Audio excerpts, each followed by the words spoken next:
Je travaillais à Paris, dans les agences de publicité parisiennes.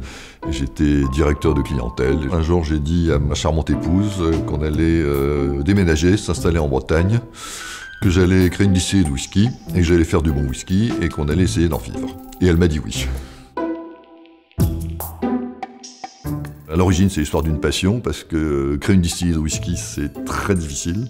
Il faut beaucoup de travail et beaucoup de chance. Donc la distillerie Glenarmor, elle est vraiment sans compromis, avec un seul objectif, c'est de fabriquer, de produire les whiskies les plus complexes et les plus équilibrés possibles. Là où il a fallu quand même innover, c'était d'aller retrouver le savoir-faire écossais qui n'est plus utilisé et de le marier, de le combiner aux techniques de distillation qu'on a en France, puisqu'on obtient des whiskies qui ont plus de complexité, qui ont une texture en bouche qui est différente.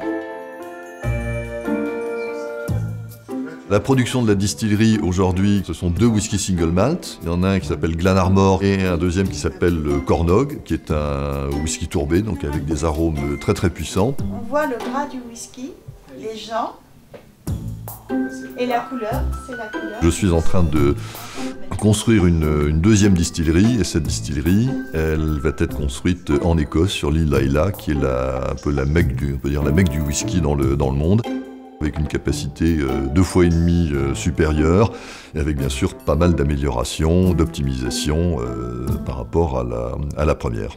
Jean Donnet, Celtic Whisky Company, à l'Armor Pleubian.